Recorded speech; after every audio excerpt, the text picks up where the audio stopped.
નમસ્કાર. ફૂલોનો રાજા એટલે કે ગુલાબ.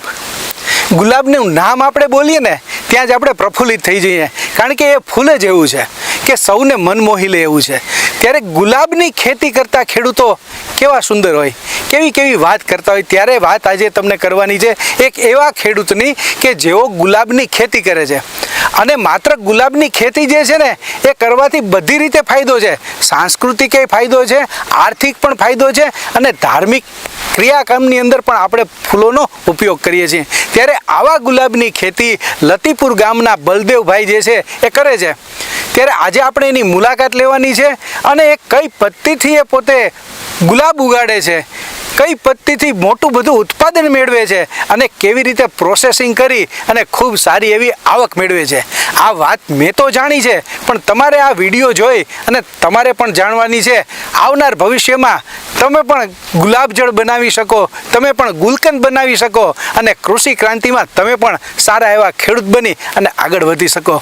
મિત્રો, વાત કરીએ ગુજરાતની, તો ગુજરાતને તો રોલ મોડેલ બનાવવાનું છે. ત્યારે મારા ગુજરાતનો ખેડૂત કેમ પાછળ રહે, એટલા માટે જ આ વિડીયો બનાવ્યો છે. સંપૂર્ણ વિડીયો જોજો અને તમે પણ કંઈક આગળ કરો, તમે કંઈક સફળતા મેળવો, તમે પણ આગળ વધી અને પ્રેરણારૂપ બનો બલદેવભાઈની જેવી એવી અમે આશા રાખીએ છીએ. તો ચાલો મારી સાથે વિડીયોમાં જોડાઈ જાઓ.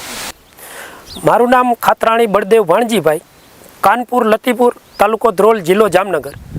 હું 2019થી ગાય આધારિત પ્રાકૃતિક ખેતી કરું છું. મારી પ્રાકૃતિક ખેતીની અંદર ગુલાબ છે. ગુલાબની અંદર મિશ્ર પાકમાં ઘઉંના જવારા કરું છું, બીટ કરું છું, ગાજરનું ઉત્પાદન લઉં છું. બધું સૂકી ડ્રાયથી પ્રોસેસ કરું છું. જે ગુલાબ મારા છે એ ધોરિયા પદ્ધતિથી વાવેતર કરું છું. અને દેશી ગુલાબ છે.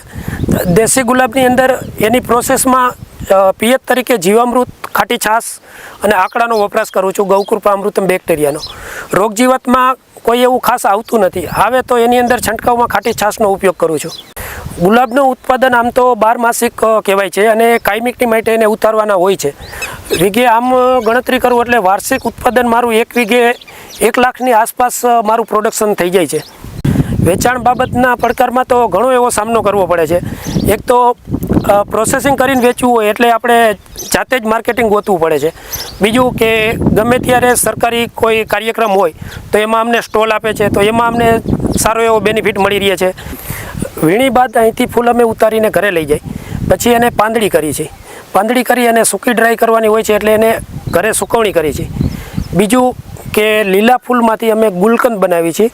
ગુલકંદની અંદર ગુલાબ પાંદડી, ખડી સાકર, મધ, એલચી, વરિયાળી, જાવંત્રી એટલું મિક્સ કરી અને તડકા છાયામાં ચાસણી લઈ છે. કોઈ જાતની ગરમ પ્રોસેસ નથી કરતા.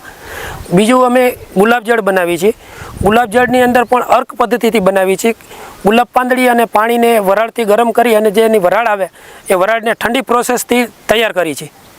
આ વેચાણ માટે અમને ગુલકંદ તૈયાર થયા પછી અમે 500 ગ્રામ પેકિંગમાં, ગુલાબજળ 100 mlના પેકિંગમાં એ રીતે પેકિંગ તૈયાર કરી અને મારા ઘરેથી રિટેલમાં, પછી ફેસબુક, યુટ્યુબના માધ્યમથી પણ વેચાણ થાય છે. ગવર્મેન્ટના ક્યાંય પણ સ્ટોલ હોય તો એ સ્ટોલ અમને ફ્રી ઓફમાં આપવામાં આવે છે. એ સ્ટોલ ઉપર પણ અમે વેચાણ કરીએ છીએ. બીજા અન્ય કોઈ પર્સનલ સ્ટોલ હોય તો અહીંયા પણ અમે વેચાણ માટે જઈએ છીએ. વેચાણ માટે મારી પાસે ટોટલ સર્ટિફિકેટ છે. મારી પાસે FSSI નંબર છે, ફૂડ લાઇસન્સ, રજિસ્ટર મારી બ્રાન્ડ છે માતૃકૃપાનું, અને ઓર્ગેનિક માટેનું મારી પાસે ગોપકાનું સર્ટિફિકેટ છે.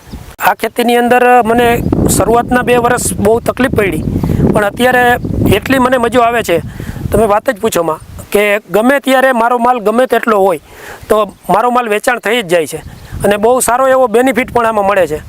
હાલમાં મારું ઉત્પાદન દરરોજનું ગણતરી કરું એટલે પર ડેનું મારું 5 થી 7 કિલોનું ગુલકંદનું વેચાણ છે અને 2 થી 3 લીટર ગુલાબજળ એટલે 100 mlના પેકિંગમાં વેચાણ કરું છું. એટલે વાર્ષિક ગણતરી કરું એટલે મારે 12 થી 15 લાખનું મારું પ્રોફિટ ગાળો છે. બીજા ખેડૂત મિત્રોને એટલું તો ખાસ કહીશ કે જાજુ નહીં પણ થોડા જાજુ તમારા ઘર પૂરતું, તમારા સ્વાસ્થ્ય માટે 1 વીઘાથી તમે શરૂઆત કરો પ્રાકૃતિક ખેતીની, અને એમાં ભલે વર્ષથી નુકસાન આવે પણ પાછળ જતાં લાંબા ટાઈમે તમારા શરીરને જાજો બેનિફિટ છે અને તમને પણ એમાં ફાયદો થશે અને તમારું સ્વાસ્થ્ય સુધરશે. આનું માર્ગદર્શન માટે શરૂઆતમાં મેં યુટ્યુબના વિડીયોથી ચાલુ કર્યું. એમ કરતાં કૃષિ વિજ્ઞાન કેન્દ્રના સાહેબોના કોન્ટેક્ટમાં આવ્યો, પછી આત્માના સાહેબોના કોન્ટેક્ટમાં આવ્યો અને બાગાયત ખાતાના સાહેબોના કોન્ટેક્ટમાં આવ્યા પછી હરવે જેમ કોન્ટેક્ટ મળતા ગયા અને માર્ગદર્શન મળતું ગયું એમ હું આગળ વધતો ગયો. નમસ્કાર, હું doctor KP Baraiya, senior scientist and head Krishi Vigyan કેન્દ્ર જામનગર. કૃષિ વિજ્ઞાન કેન્દ્રનું કામ છે એ ખેડૂતોને જુદી નવી ખેતી કરવાનું, નવા પાકો માટે શીખવાડવાનું અને ખેડૂતોની આવક વધે અને એમાં વેલ્યુ એડિશન થાય એ પ્રકારની કામગીરી છે. આજે આપણે વિશ્વ પ્રસિદ્ધ એક રાસ મંડળી જેની છે એવા લતીપર ગામે આપણે અહીંયા આવેલા છીએ અને લતીપરમાં બળદેવભાઈ ભાણજીભાઈ ખાતરાણી કે જે અમારા રેગ્યુલર ખેડૂત મિત્ર છે અને છેલ્લા 8-10 વર્ષથી કૃષિ વિજ્ઞાન કેન્દ્રના સતત સંપર્કમાં છે અને કૃષિ વિજ્ઞાન કેન્દ્ર ખાતે એને અવનવા પાકો માટેની અને વેલ્યુ એડિશન વિશેની એમને તાલીમ લીધેલી છે. તો આ બળદેવભાઈએ છે એ પોતાના ખેતર ઉપર પ્રાકૃતિક કૃષિ છે એ ચાલુ કરેલ છે અને પ્રાકૃતિક કૃષિમાં જુદા એમને પાકો પણ વાવેલા છે. એમાં ખાસ કરીને ગુલાબની ખેતી બળદેવભાઈ કરે છે અને ગુલાબની ખેતીમાં આંતરપાક તરીકે બીટરૂટ વાવે છે, પાલક વાવે છે, આ સિવાય ઘઉં એટલે કે જેને આપણે જવારા કહીએ છીએ એ બધું વાવી અને દરેકમાંથી પોતાની વેલ્યુ એડિશન કરે છે અને વેલ્યુ એડિશન કરી અને ખેડૂતોને પહોંચાડે છે. ગુલાબની વાત કરીએ તો બળદેવભાઈએ ગુલાબની ખેતીમાં ખૂબ જ સારું એવું પોતાની રીતે ગ્રહણ કરી અને કૃષિ વિજ્ઞાન કેન્દ્ર અને અન્ય વિભાગોના સંપર્ક કરી અને પોતે એની અંદર ડેવલપમેન્ટ કરેલું છે. એમાં વેલ્યુ એડિશન કરે છે એટલે ગુલાબની પાંદડી ડિહાઇડ્રેટ કરી અને પણ તેઓ સીધા બહારના માર્કેટમાં વેચાણ કરે છે.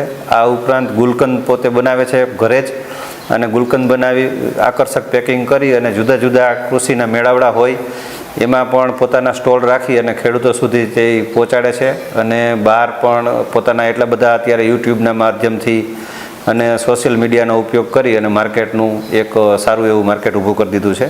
તો આ રીતના બળદેવભાઈ છે એ એક ખૂબ જ ઓછું ભણેલ, આમ કહેવું તો કહેવાય કે ખાલી નવ ભણેલ એટલે અત્યારના સમય પ્રમાણે અભણ ખેડૂત હોવા પ્રમાણે પણ એમનું બહુ સારું વિકાસ અને ડેવલપમેન્ટ થયું છે અને નેચરલ ફાર્મિંગ કરીને વેલ્યુ એડિશન કરે છે. અસ્તુ કરતો આદિ સુધી ખેતી કરતો પણ બહુ ઢેર્યું. છોકરે આ ગુલાબને એ મીંડો ન કરવા તે પછી આગળ આવ્યા સારું છે. ટાણે ગુલાબની પાંદડી વેચાય, ગુલકંદ બનાવીને વેચે છે, ગુલાબજળ એમાં સારું છે બધું.